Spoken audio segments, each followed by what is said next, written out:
Di sudut penjara, ada tahanan misterius seperti ini. Dia merendam jeruji besi penjara dengan keringat setiap hari. Di penjara selama 18 tahun. Dia sangat gigih, hampir tidak pernah berhenti pelatihan. Sikapnya yang penuh dengan kemarahan. Dan yang tato yang ada di perutnya. Sebuah pola elang yang tidak banyak diketahui. Tidak ada yang tahu seberapa jago orang ini. Bahkan penjaga penjara harus berjongkok saat berbicara dengannya. Dan dengan pelan-pelan. Hari ini, pria itu dibawa oleh polisi ke lokasi misterius. Kemudian mengeluarkan sebotol cairan misterius. Untuk dilihat olehnya, wajah pria itu segera berubah setelah melihatnya. Ternyata istrinya berhalusinasi setelah menggunakan narkoba baru ini. Kemudian melompat dari lantai 80 dan langsung meninggal di tempat. Tentu saja, ada lebih dari satu korban selain istrinya. Suasana hati pria itu tidak banyak berubah. Kemudian kata-kata polisi langsung membuat pria itu menggila. Hanya terlihat polisi menyerahkan beberapa foto pada pria itu. Pria itu tiba-tiba menjadi cemberut.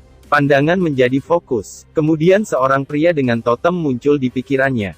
Saat dia sadar kembali, pria itu sudah muncul di koridor dalam kemarahan. Dia tampaknya sangat ganas. Penjaga penjara hanya berani mengejarnya. Dan tidak berani menghentikannya. Dia datang ke pemandian. Kemudian dia membutakan mata orang kulit hitam. Tapi itu hanya pemanasan. Sasaran utama adalah pria totem itu. Dia bersandar dengan kepala berdarah. Tapi dia tidak meminta belas kasihan. Malah mengejek pria itu dan berkata, "Kenapa, anakmu menghasilkan banyak uang dan kau tidak senang?" Pria itu sangat marah setelah mendengarkan itu. Kemudian dia memaku tangan pria totem itu di sebuah meja. Lalu dia meraih kepala pria itu dan mendorongnya hingga terjatuh.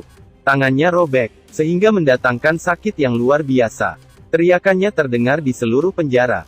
Penjaga penjara di luar segera masuk setelah mendengarkan suara alarm. "Kenapa kau baru masuk sekarang? Itu semua tampaknya telah diatur." Kemudian pria itu menyandera penjaga penjara untuk membuka pintu besi. Lalu dia berlari ke atas gedung penjara. Kemudian melemparkan kain biru yang disiapkan. Ternyata untuk mencegah dirinya terluka saat memanjat pagar. Sangat bijaksana. Kemudian dia membajak mobil polisi dan melarikan diri. Lalu jika dipikir kembali, apakah semua tindakan ini hanyalah melarikan diri dari penjara? Tentu saja bukan. Ternyata polisi menunjukkan foto kepadanya. Adalah foto penangkapan anaknya. Dan dia memukul pria totem itu. Dia diduga memanipulasi di perdagangan narkoba di penjara. Dan anaknya karena menjadi bawahan pria totem itu. Tertangkap saat bekerja untuk pria totem. Tujuannya dalam pelarian ini adalah untuk menemukan anaknya. Karena saat ini anaknya dalam masalah. Dia tidak bisa mengabaikannya. Jadi hal pertama yang dia lakukan setelah melarikan diri dari penjara, adalah pulang untuk bertemu dengan ayahnya. Dan menanyakan tentang keberadaan anaknya. Tapi karena putranya di bawah umur, dia dibebaskan dengan pembebasan bersyarat. Ayahnya membuka mobil lamanya. Dia membawa pria itu ke rumah besar.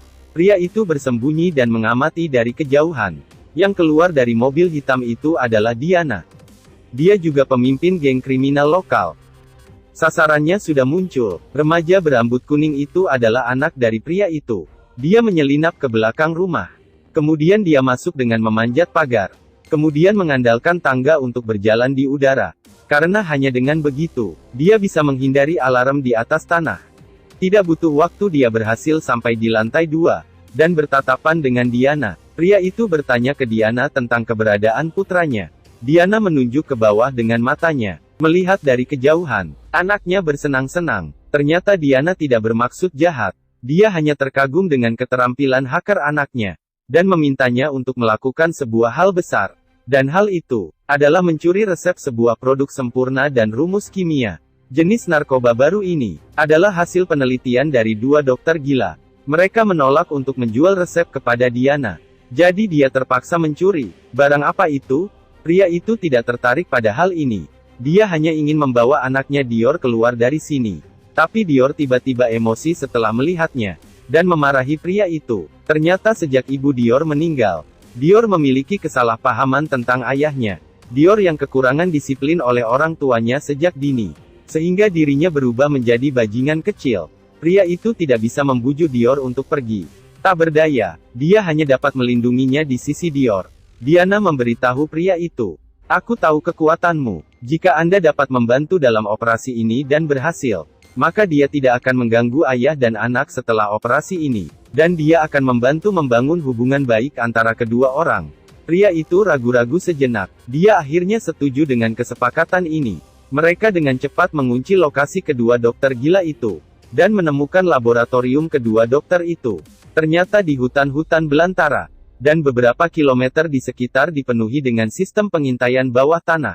Jika ada orang yang masuk ke dalam maka alarm akan segera aktif. Tapi resepnya ada di komputer di laboratorium.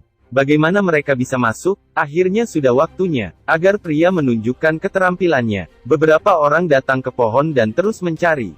Kemudian pria itu mengeluarkan tali dan terus berayun. Lalu dia melempar ke pohon itu.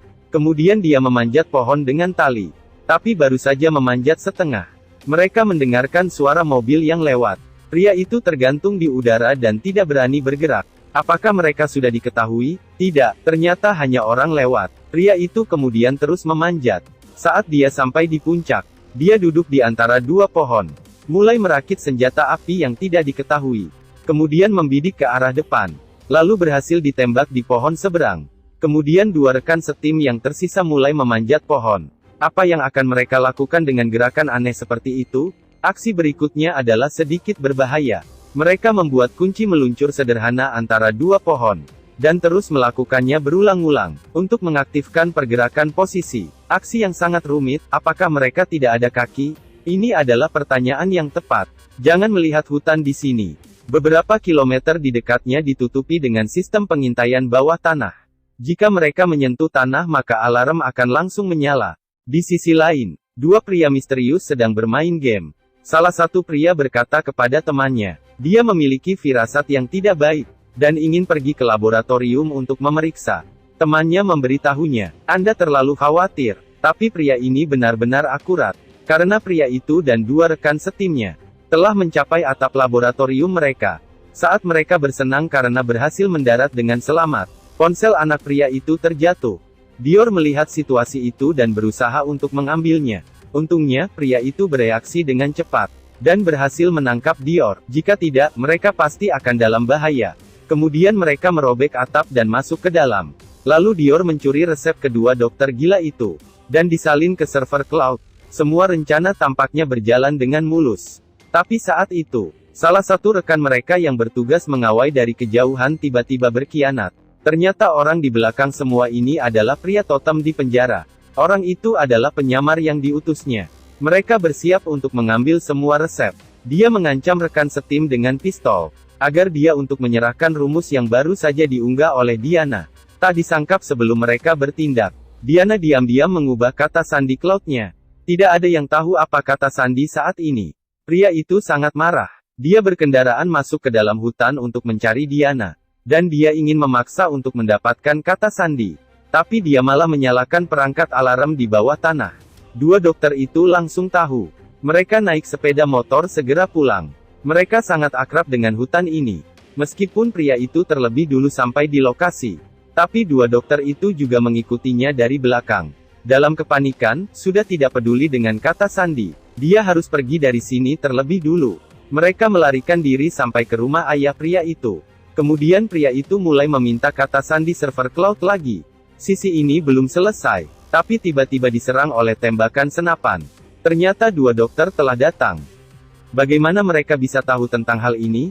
Yaitu ponsel. Ternyata ponsel yang dijatuhkan Dior diambil oleh mereka. Perangkat lunak di ponsel terhubung ke rekan satu tim. Setelah terkena tembakan, mata-mata itu juga terluka dan tidak bisa melawan. Salah satu dari mereka bertanggung jawab untuk mencegat pria itu. Satu orang bertanggung jawab untuk memasuki rumah dan membunuh orang. Untuk mencegah kebocoran resep. Tapi Diana masih sangat jago. Dia mengalahkan dokter dalam serangan balik. Di sisi lain, dokter yang tersisa juga ditundukkan oleh pria itu. Meskipun pertempuran sudah berakhir, tapi Diana ditembak di perut. Pada saat ini, terdengar suara helikopter dari kejauhan. Ternyata polisi juga tiba. Mereka dengan cepat meluncurkan perburuan. Mereka berhasil menangkap kedua dokter, mata-mata, serta Diana dan banyak penjahat lainnya. Juga berhasil menguasai bukti manipulasi kejahatan eksternal di penjara oleh pria totem itu. Perjalanan Dior dengan para penjahat juga berakhir di sini. Tapi Anda pasti tidak pernah membayangkan. Mata-mata terbesar di dalamnya sebenarnya adalah pria itu. Segala sesuatu saat dia larikan diri dari penjara sudah didiskusi dengan polisi. Demi lebih baik bergabung dalam geng kriminal. Dan membantu polisi memecahkan kasus. Dan memenuhi keinginan pribadinya untuk melindungi anaknya Dior. Kemudian ada kemungkinan dia dibebaskan setelah misi selesai. Sehingga bisa hidup bahagia bersama anaknya. Mereka juga memasang chip pelacak di lengan pria itu. Sebelum dia melarikan diri. Itu sebabnya kenapa polisi bisa datang begitu cepat.